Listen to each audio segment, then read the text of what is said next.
of the aircraft as well. Well, this is another video that was recorded by the one that I showed you was a local video on the ground from the undercarriage. Were intact. Both the wingspans of the plane were intact, and the nose of the flight was up, indicating that perhaps the pilot may have lost power, but he was still trying to control the altitude of the flight. The pilot did everything possible to minimize the devastation, but beyond a certain point, he had no control. And this is perhaps the flight radar. It tells you what the route was, how much gas, aviation turbine fuel in ATF was in this particular aircraft, what was its trajectory, how high did it fly from up the ground. Moving on, these are different parts of the aircraft. As you have seen, that when this plane crashed into that building, its parts were strewn all over, and some of them had also penetrated that building as well. The forward fuselage, the aft fuselage, the tail cone, the tail fin, all of it was scattered in and around that hostel, which bore the brunt of the aircraft descending upon them. The flap which support the fairings, they in fact control the speed of an aircraft as well. All of us have been on airplanes. When you land, these flaps come down. When you're taking off, they are in fact up in the air. So this is the length of the runway as well. The yellow point that you see is the length of the runway, which is around 3,500 meters, and the blue part is when is the trajectory of the aircraft from the point of taking off to the point it crashes into the BJMC College in Ahmedabad. Of course, this is broken landing gear strewn all over the BJMC College. Tragic images coming in. This is of course the charred engine, which is produced by Rolls-Royce, considered to be the premium engine for any moving vehicle, let alone an aircraft. The aft fuselage jutting out. In fact, the Prime Minister had visited the same spot, and there's a important and a popular picture of him steering up this particular part of the airplane. The floor structure is broken over here. The aft fuselage is right there inside the hostel. You can see the impact that this hostel had to face because a result of the fuselage getting in. Once again, another angle of the aft fuselage on your screens, and the horizontal stabilizer also penetrated this building. You can see security personnel on the right hand side from the SDRF and the NDRF teams trying to in fact make sure nothing else collapses. It's very dangerous to be around this particular structure at this point in time. You really don't know what has been damaged from within. The column joint junction, the wedge between two floors, as you can see, they're completely charged and obliterated. The vertical stabilizer once again jammed into the building. And this is of course that initial image where the nose of this aircraft is pointing up, and the wingspan is completely intact. Both undercarriages are also intact. The landing gear is also intact at this point in time. We'll try and understand from a pilot as to why these were not put in. Group Captain Tapesh Chaudhary, former Indian Air Force officer, is joining us at this point in time. Dr. Sharad Kohli continues to be with us. Tapesh, thank you so much for joining us. Your initial impressions of why this airplane crashed?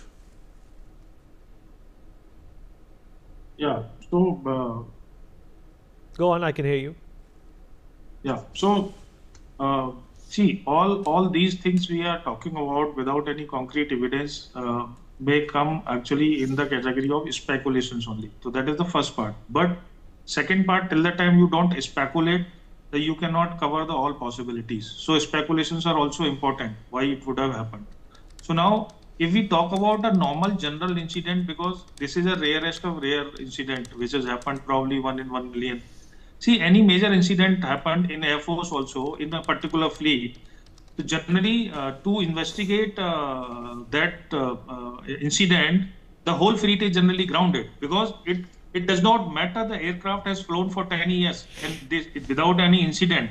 So the technical snacks or any problem in aircraft or circuitry may come at any point of time. So this incident is, since it is a rarest of rare incident, this will come into that category as far as I am concerned. And after in the fighter aircraft, whenever some incident happens, the whole thorough checks are done or everything. Then only the fleet is generally clear. Now in this case, obviously the both engines have gone down. It is a rarest of rare case. It is possible that bird hit has taken place. Though the CCTV footage do not have any evidence of any flock of birds are flying here and there, but generally if you see the grass of the airfield and etc., small birds can stay at the ground level, and while aircraft is running on the runway for the takeoff, and it might succeed. It's possible. Both engines have actually ingestion of the birds, and it has flamed out.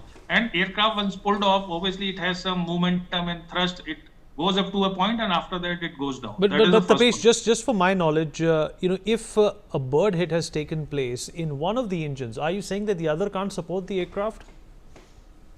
No, other engine can fully support the aircraft. The aircrafts are designed, twin engine aircraft is designed to fly, though there is an emergency in that, but they can definitely climb, definitely take a turnaround, and as per the policy, they're supposed to land at the nearest base available. In this case, the nearest base was Ahmedabad only. So if only one engine has hit and flamed out, the other engine could have taken over. But in this case, if it is an engine problem, then both engines have gone down, otherwise not possible. But rarest of rare cases also, it is possible that birds have been ingested in both the engines. So that is why both engines have stopped working. So that is possible, but it is a rare case. That is one part. Second part is the landing gear. Landing gear actually at the height which aircraft was there, it should have been up, but it may lead, there might be some problem of some hydraulics here and there where pilots are trying to rectify it, and he is trying to take it, and it is not going down. So it means the mission computer or the control of the aircraft have frozen for some reason. That is another possibility. Or in the bargain, if suppose these landing gears are not going up, and probably flaps have been touched upon or here and there, this is only speculation where pilot has committed some mistakes. That is one thing, but we can't say till the time something comes out of that nature. And third thing, we cannot overrule the sabotage because of, I am not ashamed to say that the aircraft is maintained by the Turkish company, and we have to think about all angles into that. Okay? We have to carry out the checks of this aircraft, how many times it has gone to Turkey for any major maintenance or something like that, who people were involved, was there any CCTV when the ground checks have been carried out, and etc. So because of the recent Operation Sindoor and our equation with Turkey, all those things also have to be taken. But once investigation is already carrying on, please be sure that every angle in the aircraft investigations are seen. Sabotage angle, the background of the pilot, whether pilot, how much rest he had, what was the experience, the past record, any sabotage, which fuel was filled up, which tanker was used, which switch was touched up, and all those things after the black box has been recovered, all those details of aircraft parameter, etc. will also come up. So it is very important to actually have the correct investigation, because there have been incidents in the past, in the world over, where nothing came out. And finally, when nothing comes out, you generally, when pilot is not there, you say it was a human error. So sometimes we do not reach the correct conclusions. And that is also important to take out that fear psychosis from the people's mind, that air travel is not the safe travel. Because if the investigation tells you the correct thing, then people understand that fact. Ji Vineet. All right, Vandana Singh, Chairman of the Aviation